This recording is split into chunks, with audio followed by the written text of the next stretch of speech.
everyone, I hope you all are well. Today we are going to start with the new exercise of chapter Lines and Angles, that is exercise 6.2. So let's get started with the video. First question of exercise 6.2, इसमें देखो उन्होंने बोला find the values of x and y. हमने x और y की value find out करनी है और फिर हमने शो करना है कि A B parallel C D, ये दोनों लाइन्स एक दूसरे का क्या है, पैरेलल हैं. x और y, this is x and this is y. ये 50 डिग्री दिया हुआ है ए ई जी, एंड हमारे पास जो है सी एफ एच वो हमें 130 डिग्री दिया हुआ है. सबसे पहले हम x निकालने की कोशिश करते हैं. x जो है वो कैसे निकल सकता है, लीनियर पेयर ऑफ एंगल्स के साथ निकल सकता है, क्योंकि हम ये 50 ले लेंगे और एक ये x ले लेंगे, right. So angle A E G plus angle A E H is equal to 180 degree linear pairs, right. अब angle A E G 50 degree है, एंगल ए ई एच जो है वो x है, is equal to 180 degree. So x की क्या value आ जाएगी, 130 डिग्री. ठीक है. अब y को देखो, y जो है अगर ध्यान से देखें तो ये वर्टिकली अपोजिट है 130 के, that is C F H angle के. तो y भी क्या आ गया हमारे पास, 130 degree, vertically opposite angles, right. अब देखो x भी है जो 130 आ गया, y भी 130 आ गया, दोनों क्या हो गए, इक्वल हो गए, है ना. और ये दोनों x और y जो हैं वो ऑल्टरनेटिव भी हैं, ऑल्टरनेट एंगल्स भी हैं, इंटीरियर ऑल्टरनेटिव एंगल्स इक्वल भी हैं, और दोनों जो है ऑल्टरनेट इंटीरियर एंगल्स भी बना रहे हैं. तो इसके साथ ए बी जो है वो प्रूफ हो जाती है कि वो पैरेलल है सी डी के, right. In question it is given that if AB is parallel to CD, this line is parallel to CD, CD parallel EF, CD parallel है EF के, तो Y रेशियो Z भी हमें दी हुई है, that is 3:7. We have to find out X. तो इन points को नाम दे दो, ठीक है. इसको दे दो आप G, यहाँ दे दो H, L, M and N, right. अब देखो सबसे पहले हमें पता है AB जो है पैरेलल है CD के, सी डी पैरेलल है ई एफ के, तो ए बी किसके पैरेलल हो गई, ई एफ के. ठीक है जी.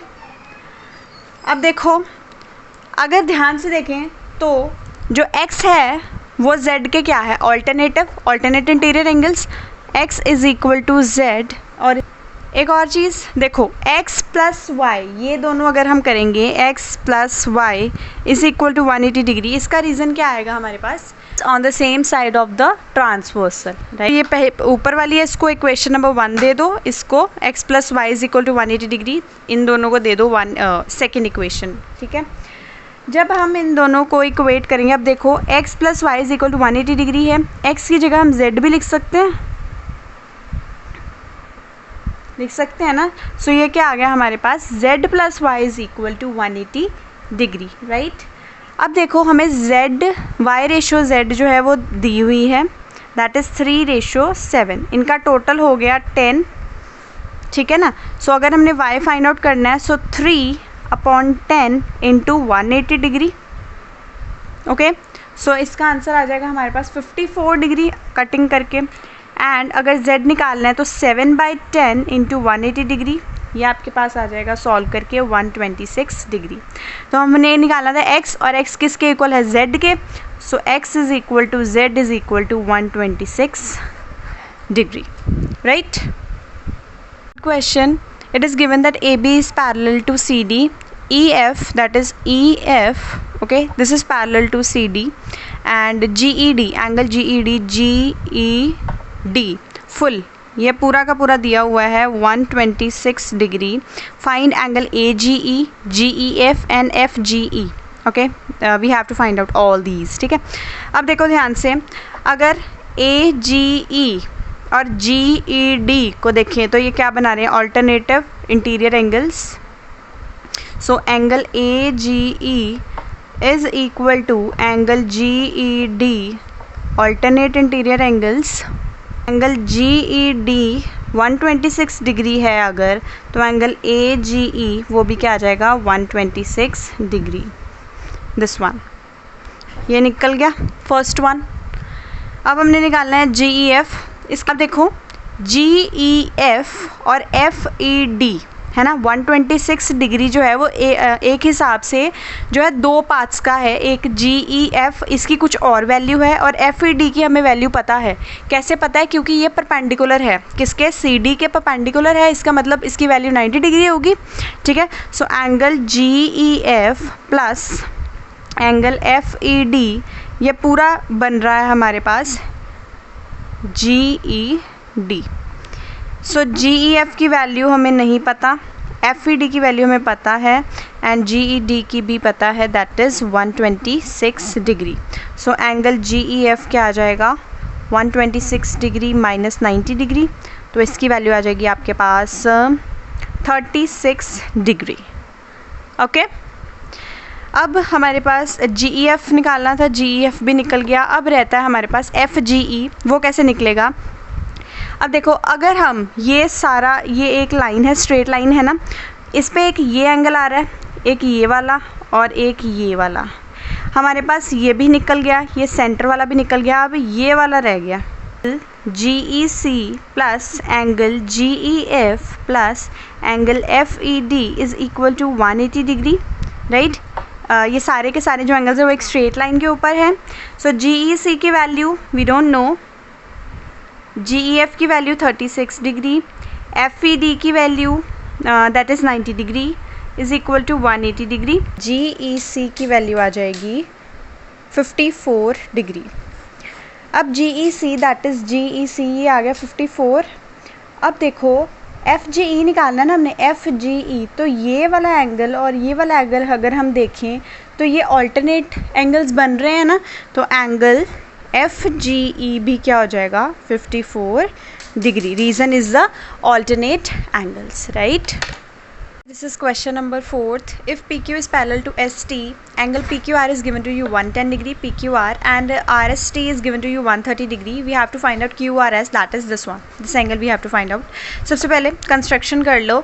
ये लाइन आपने R के आगे एक्सटेंड करनी है टिल, कोई भी नाम दे दो इसको, U दे दो, ठीक है।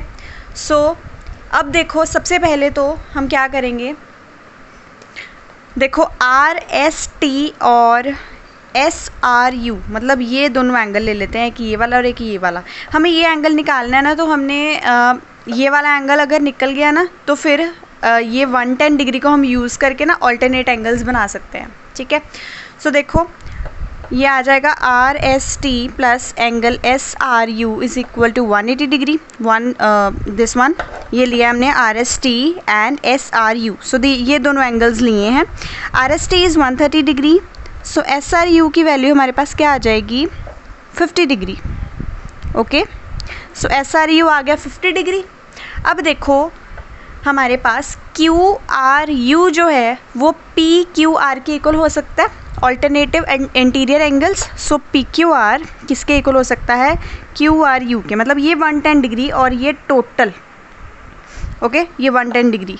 सो ये 110 डिग्री हो सकता है। यहाँ पे हम रीज़न लिखेंगे ऑल्टरनेट इंटीरियर एंगल्स। सो अब हमने क्या करना है, हमारे पास ये पूरा 110 डिग्री आ गया, पर हमारे पास ये टोटल 110 डिग्री आया, हमें तो सिर्फ ये चीज़ चाहिए, दैट इज़ QRS।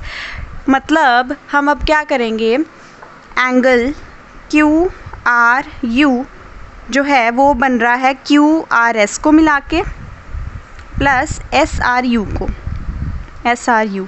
सो इसमें फिल करते हैं तो 110 डिग्री आएगा, QRS नहीं पता, एंड SRU हमने अभी फाइंड आउट किया था 50 डिग्री।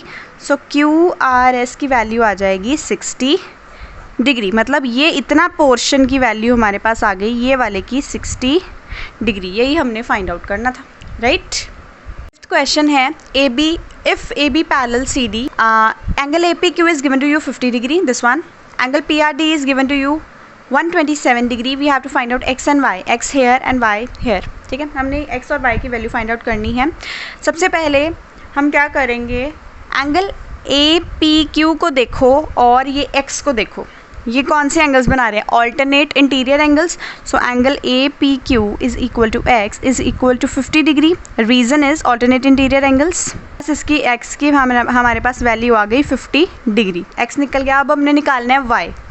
अब ये देखो 127 डिग्री है और ये है 50 डिग्री और y, ये z बन रहा है, और ये भी वही बन रहे हैं, ऑल्टरनेट इंटीरियर एंगल्स ही बन रहे हैं एक हिसाब के, ठीक है।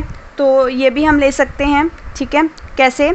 Angle PRD is equal to angle APR is equal to 127 degree, same alternate interior angles. 50 plus y 50 degree plus y is equal to 127 degree, so y की वैल्यू हमारे पास क्या आ जाएगी? 77 डिग्री।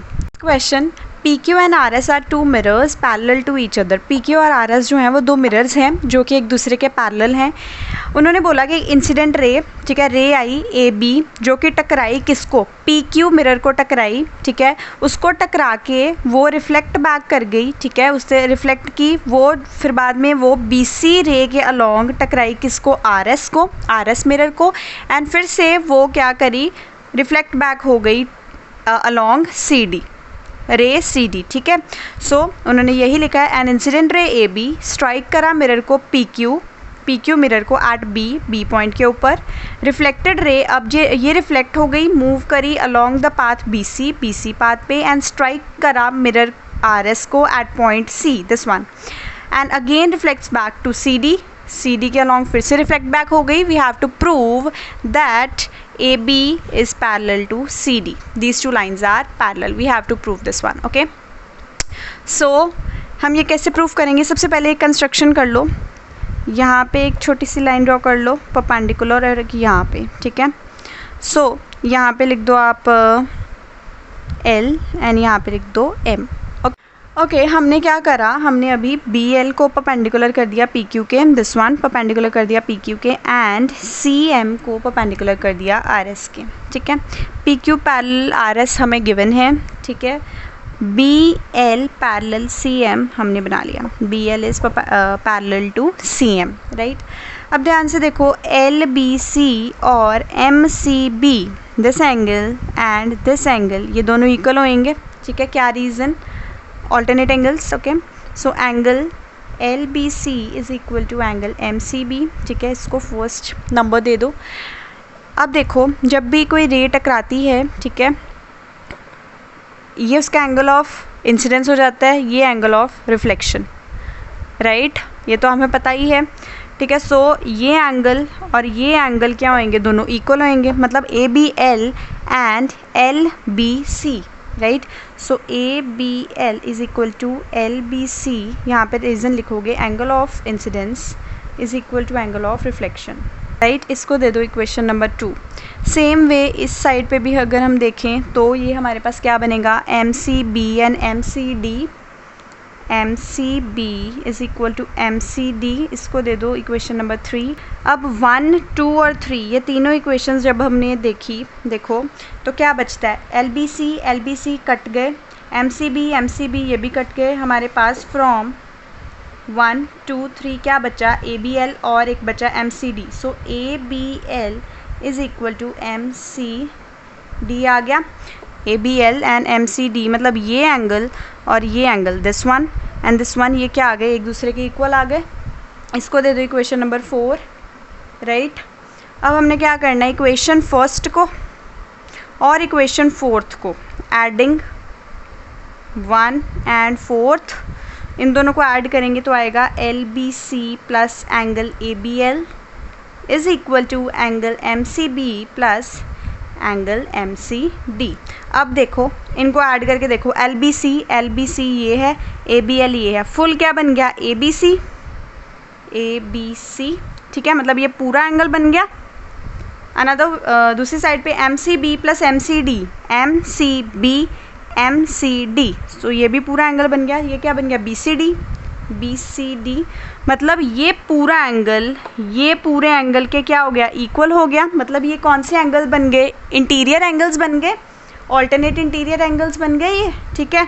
सो हमारे पास दोनों जो लाइंस हैं, मतलब AB किसके पैरेलल आ गई? CD के, क्योंकि ये देखो ये बन रहा था ना, ये Z बन रहा है, ऐसे ये चीज़ बन रही है। ये एंगल और ये एंगल क्या हो गए हमारे पास? इक्वल हो गए, राइट। सो ये AB थी, ये लाइन थी CD, तो ये दोनों लाइंस क्या हो गई? एक दूसरे के parallel, was the last question of exercise 6.2. So I hope आपको ये question समझ आए होंगे, and if you like my video then do like, share and subscribe to my channel, and thank you so much for watching my video.